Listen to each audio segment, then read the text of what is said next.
Brilliant. Right, let's take a little look back through the archives once again as we celebrate 70 years of ITV in September. Yeah, we're now up to the 1980s and we're off to Liverpool to see how Granada reported on some of the biggest stories at the time.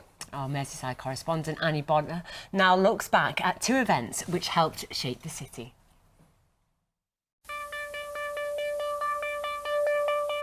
The Liverpool of today was shaped to some degree by the events of the 1980s. Our cameras were on hand to film the ups and downs of a turbulent decade. A decade sparked by simmering despair, which exploded into violent rage in 1981. While the Toxteth Riots hit the headlines, they were rooted in a backdrop of high unemployment, poor housing and few opportunities. The man charged with turning things around had already been working with the city for 18 months. And I'd done what I thought was a reasonable job. I'd listed and saved the Albert Dock. I'd created a development corporation. The corporation has clearly been successful in tidying up the derelict heart of Merseyside. I'd created partnerships with the private sector with the help of public money. And then they rioted.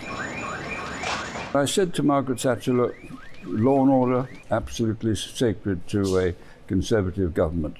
But I think there's something odd about this, and I'm going to walk the streets. 3 weeks since the bins have been emptied. I came face to face with a world in which I had no real experience. I come from a relatively prosperous middle-class background, and here was life at its crudest, at its roughest. Not everybody, of course not, but there were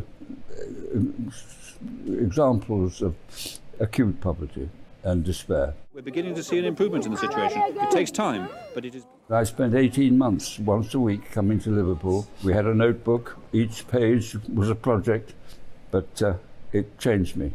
The city changed too. For this visit, the church helped in no small part by the visit of the Pope John Paul II the following year.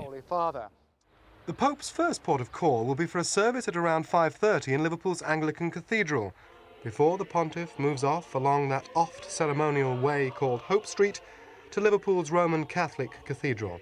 We just emerged from our local turbulence, but there was healing. The lovely thing was, this was a city that has healed so many times. Before he went in, he took stock of those thousands gathered on Hope Street, and from the vantage point behind me, he could see right along. Now, those of us who were canny and agile had realised we could get close to this, so we managed to get ourselves right behind him. It was almost surreal, watching the Holy Father wave down Hope Street, and it became momentarily slowed down, the thousands waving back.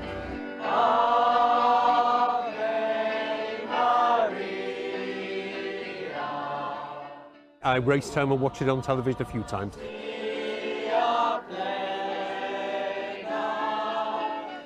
It isn't a visit for one day, it could last a lifetime.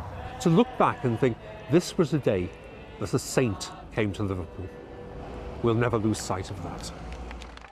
Two events that shaped this city, caught on film in a now permanent record of our recent past.